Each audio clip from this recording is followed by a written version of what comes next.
Hello, and welcome back to Every Tiny Victory. My name is Crystal. I'm a 40-something-year-old woman living in Houston, Texas, and I wanted to give an update on my colonoscopy screening. This is part two of the actual procedure and the outcome. So, thank you so much for joining me. Today's video is in memory and honor of my mom, Irene Zuniga Ramirez. My mom was 38 years old, almost 39, when she lost her battle to cancer. In those 38 years since she passed, there's been a lot of technological advances, scientific discoveries, and even the way that we treat colon cancer has somewhat changed. Now, some of the things that we know now are that colon cancer is one of the most treatable diseases because we have these prevention measures like a colonoscopy. If you find it early, there are things that they can do to treat those early warning signs so that it doesn't develop into colon cancer. So I wanted to share the knowledge that I've learned and kind of give you, a picture story about my procedure.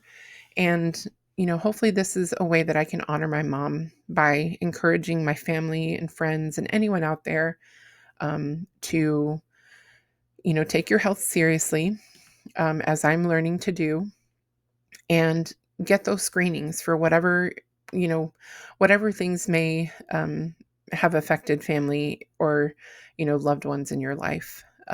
Colon cancer is something that, I know that my family needs to be concerned about because we share DNA.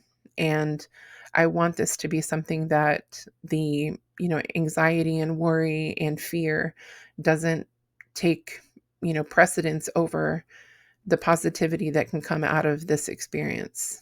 Would I have liked to have my mom here? Yeah, of course. But I don't want her, um, her death to be in vain. I want to learn something from it and share that with everybody. And in that way, I'll honor my mom. All right, so let's jump right into it. One of the first things that I needed to do was to stop taking my injectable GLP-1 medication. So I've shared that I'm using Mounjaro to help um, lower my blood sugar and keep it stable. And it is also a tool that is, being helpful in my weight loss journey as well. But one of the things that it does is slows the digestion of food, so that you feel fuller longer. That's one of the side effects, and why a lot of people have success with weight loss when they are taking this drug.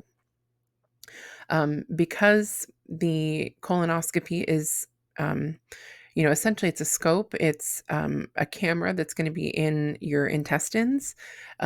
Everything needs to be squeaky clean. So if there's anything that's slowing down digestion, there's a possibility that, food and things are still in your digestive tract after a certain amount of days. So one of the concerns that they have is, using the GLP-1 medication when you're, trying to cleanse, using the other prescribed medications and stuff. So I was advised to stop taking it 10 days before my procedure.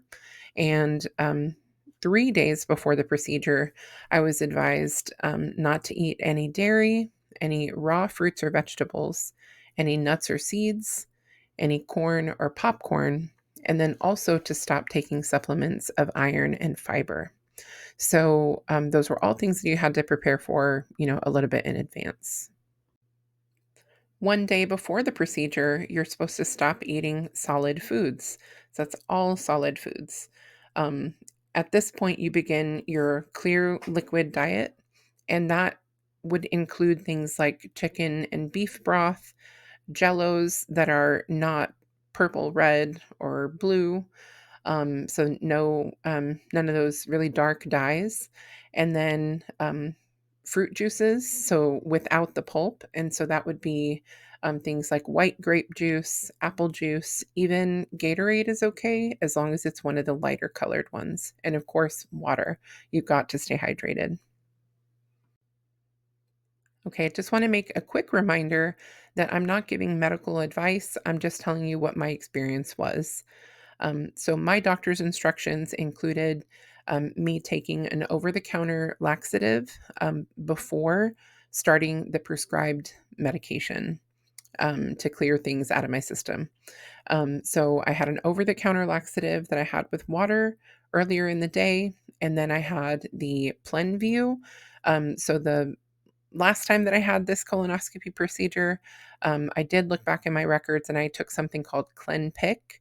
Unfortunately, that wasn't available on my insurance coverage this time, so they prescribed Plenview, and it was very similar. Just I think the quantity of liquid was a little bit different. Still a very, positive experience. Plenview, you can see here, was a couple of packets of powder that I dissolved in water and then drank over, a certain period of time. So, in addition to the solution, you have to drink, another quantity of water and then take that first dose over a certain period of time. And then a set number of hours later, you take the second dose and essentially repeat the same steps. So, I wanted to talk about a couple of things that I found helpful during my colonoscopy prep. And I'll start with the bidet attachment that I mentioned yesterday or in my last video. We purchased our bidet attachment in 2020 during the great toilet paper shortage during the lockdown. And it was right around $35 at that time. I just looked it up and it's closer to $45 now. And, I still think it's a really good deal for what you're getting. It's very simple to install. All you do is unscrew the toilet seat, the lid, and place the bidet attachment on top of the existing toilet, and then put the lid on top of that and screw everything together. From there, there's a hose that you connect to your existing water line, and that's it. You're done. There's no electricity involved, no plumbing. Very simple and straightforward. Now, the reason that I felt like this was a really good thing um, this time around is because as you are continuing to have more frequent bowel movements and there's less, I guess I would say, solid or material that is moving out of your body, what you're left with are your digestive juices essentially passing through your body. And as they exit, you can imagine, something very acidic, it may be irritating to the skin. So as I found myself continuing to go to the bathroom as the night wore on. The water, the cool water was really soothing just to be able to kind of clear things away. And then I didn't have to worry too much about like the actual wiping. It was just patting dry. So with that being said, if you're, planning to either not use a bidet or can't get a bidet for whatever reason, then um, definitely you want to look into getting wipies. So I would say maybe baby wipes that are sensitive or, the allergy free and clear, whatever they're called, just so that there's not any additional chemicals that may be irritating to you. And then, of course, the toilet paper, get the softest, highest quality toilet paper that you can afford. I was a little nervous about getting, having irritation. And so I went ahead and purchased a couple of things in advance just to have them on hand. And that was the medicated wipes for people that suffer with hemorrhoids. And those have witch hazel, which is supposed to be very, very soothing for that area. And also the diaper cream. So if you have kiddos, you may already have the diaper cream, laying around. But I just wanted to have these things on hand in case, so that I didn't have to send my husband out in the middle of the night to go get something. The point of everything is comfort. So you just want to be comfortable as you're going through this process. And if there's any way to reduce irritation, if you run into that problem, I felt like it was better to have that on hand than have to worry about getting something to soothe the problem. With regard to the food and drink, I made a couple of choices, that were specific to my needs as a diabetic. Um, there's lots of different flavor options that are lighter in color in the full sugar. full sugar options of Jello. And so, in addition to like the orange and lime and lemon, they also had pineapple and peach. And there was, I think, one or two others flavors that were lighter in color. So if you were having the full sugar, you can definitely, have all of those. As a diabetic, I wanted to pick something that was a little lower in sugar since I wasn't having any other food that could balance out the sugar. So, proteins, fats, and fibers. So I opted for the zero sugars. I had to buy the boxed Jello and prepare those for the lemon and lime. I'm sorry, lemon and orange. The lime I was able to find in the pre-made cups, so I did purchase those just to have the convenient ones on hand earlier in the day. With regard to the juice, again suggest getting a lower sugar option, but I went with apple and white grape juice. So both of those are lighter in color and were recommended, on the list that the doctor gave me. Um, I was, again, concerned about the sugar content because when you read the nutrition label, the one serving of apple or white grape juice has just the same amount of sugar as a can of Coke. So I wanted to try and get something a little lower on the sugar. So definitely look for like a diet juice or no sugar added, low sugar kind of option. Worst case scenario, you can get something from the baby aisle, the juice from the baby aisle. It's a little bit more expensive, but it has, a lower sugar option there. Um, Definitely with the juices, you also want to have something that doesn't have any pulp. And then you want to have something that is lighter in color. So you wouldn't want to have like a fruit punch or the Concord grape juice, the purple kind. Those you want to stay away from. With regard to the chicken broth, I picked something that was lower in sodium and was also one of the thinner broths that I could find. I know bone broth would be great to have, but it's very thick and dark, and I felt I just didn't want to have, take any chances. And then the broth that I normally use, the Knorr chicken broth or the Knorr brand, they have lots of spices and herbs in them, and you can visibly see them. So I didn't want to have, little bits and things that I was consuming, happen to, you know, show up in the scans and things the next day. So I went with the thinnest, broth that I could find, and low sodium. Again, just because I'm trying to keep my sodium levels down and my blood pressure in a good place. So these were some of the things that I used to get through the prep. Okay, so I got through the prep and it was the morning of March 25th, and I got myself ready for check in at the hospital. I put on my comfy clothes and I picked out my Raider Red cartoon shirt that Michael got me. I just love it and I think it's so cute.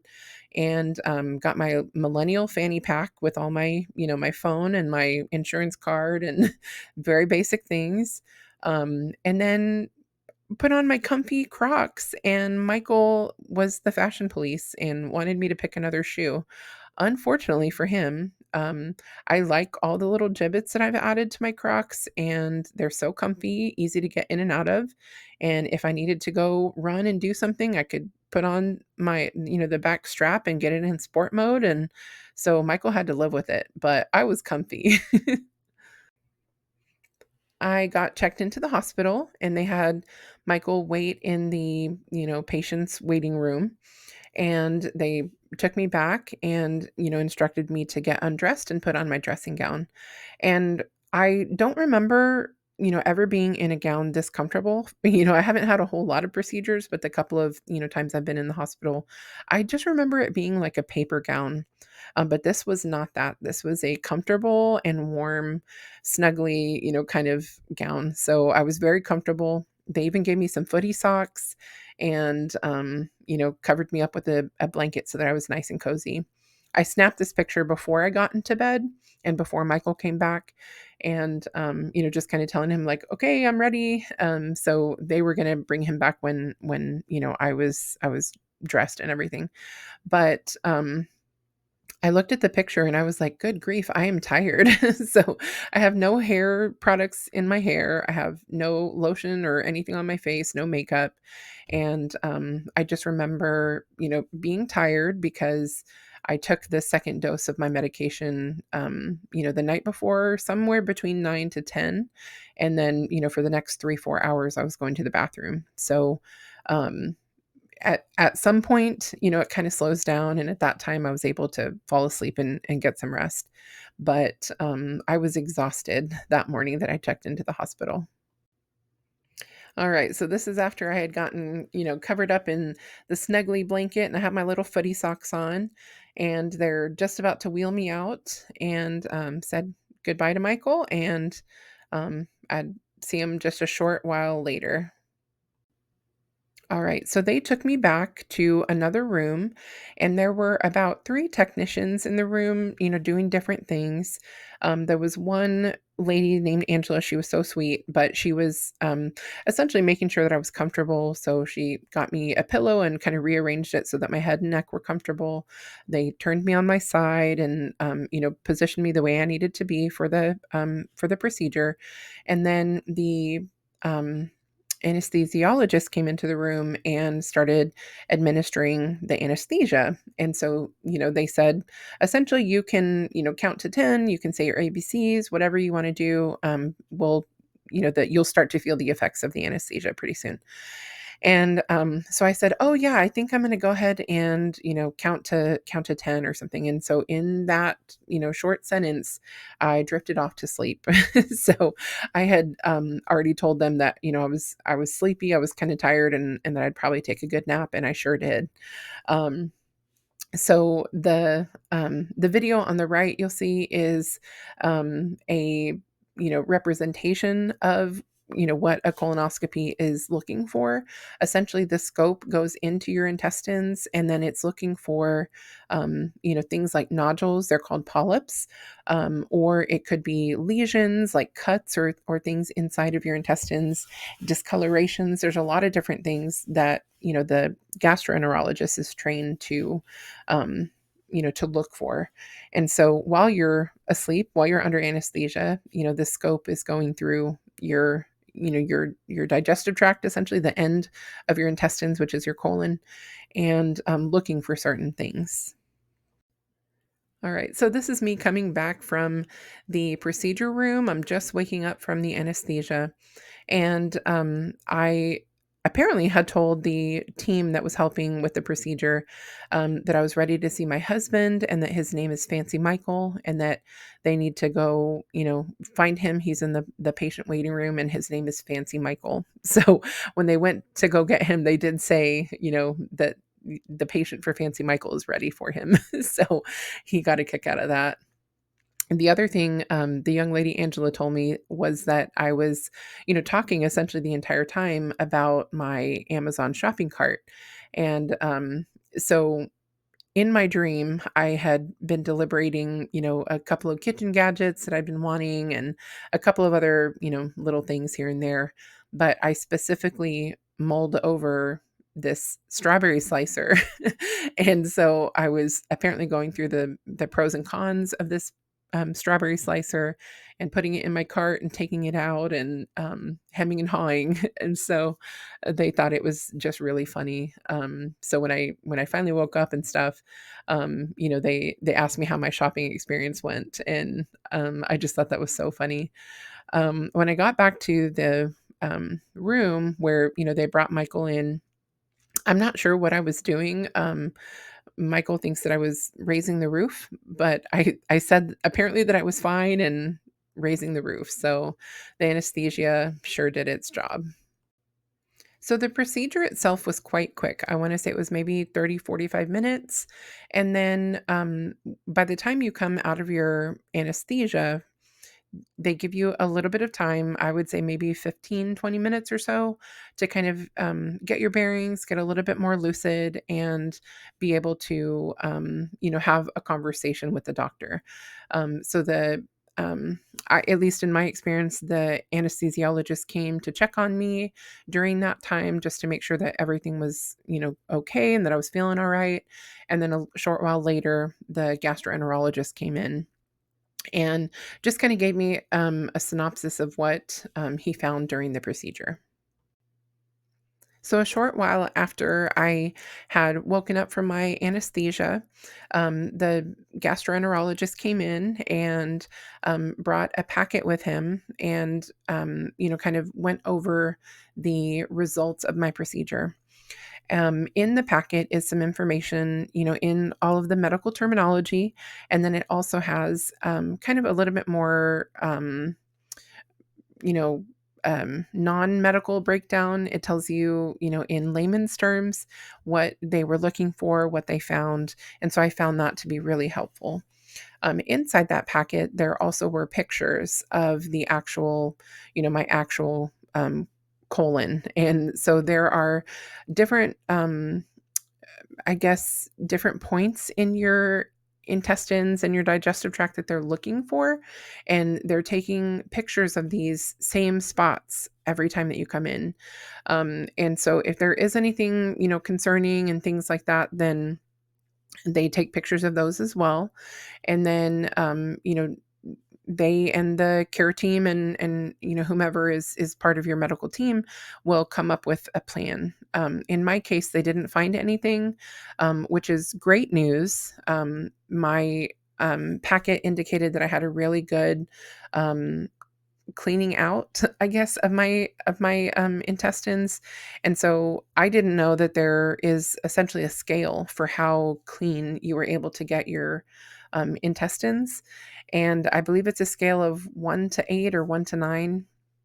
But he said that I, did a great job, and it made their work a lot easier. So that was something that I didn't know, that if you didn't do as good of a job getting, everything cleaned out, let's say maybe you didn't follow the rules and you were eating solid foods or something, throughout that day, or maybe you didn't finish all the medication that would have, prompted that, then there would still be things left in your intestines, and then that would have put a halt to the procedure, because essentially they're looking for they need to see the tissue that is the inside of your intestines.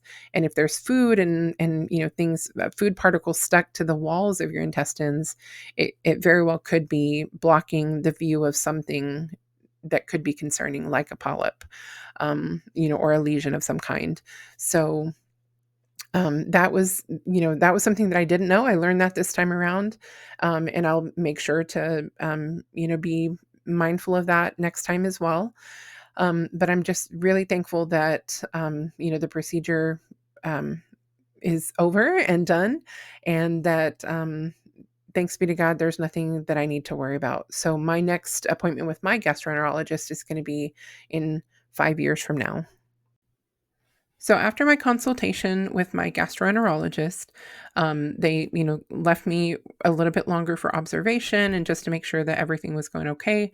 A short while later, I was cleared for discharge, so I got dressed, and one of the, hospital staff wheeled me out to the patient pickup area. Michael brought the truck around, and he helped me get into the truck, and I had, there you see, I have my folder with all my results and the good news and everything. So, I was ready to go home.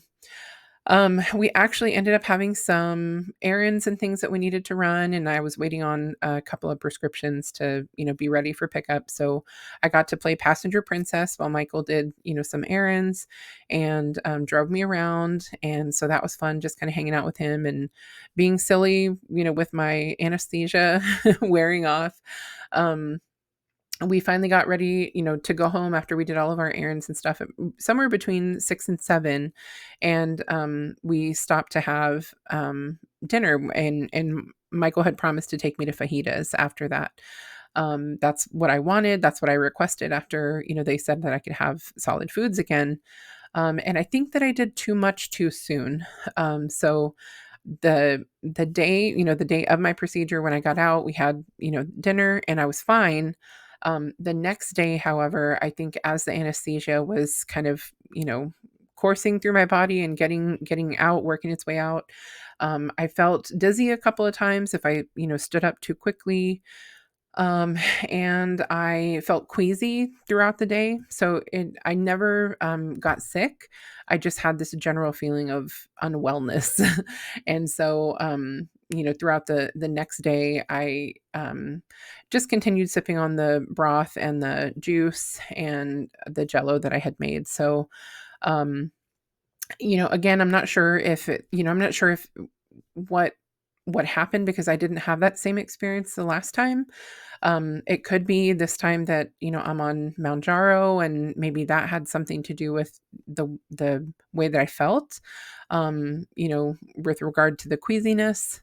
It could be that, I'm heavier this time around and they had to use more anesthesia. So there were, different side effects, so I'm not really sure, what happened, but it wasn't anything catastrophic. I, took the next day off of work, obviously, and my employer was very understanding and allowed me to use my time that way. So um after that, I returned to work the next day. So I had a very short week at work, but I think, in retrospect, next time around I'm going to make note that, not to take it so hard. I think I was just excited to have solid food again and hit the fajitas hard. So um next time around, I'll probably have something a little lighter, and kinda ease back into the solid foods. But I'm just, thankful that, the procedure is over and done, and I have a clear bill of health, for the next 5 years. And, I know that's not everybody's reality. So I just want to encourage us all. I'm pointing, the finger to myself too, that we need to take our health seriously. And, now's the time to use this time to our advantage and keep ourselves healthy and well. Thank you so much for being here with me today. And again, just want to give you a gentle reminder to get those health screenings done. It could be something as simple as, getting your blood work done every year at your wellness visit, to check your blood sugar. Maybe it's something a little bit more involved based on your family history, like getting a colonoscopy to get screened for colon cancer. Whatever it is, use time to your advantage and get those screenings done. It's important to have a baseline of where you were at a certain point in time and then kind of monitor those things if it's a concern. So I just want to encourage you, make the appointment, have that conversation with your doctor, and get yourself screened.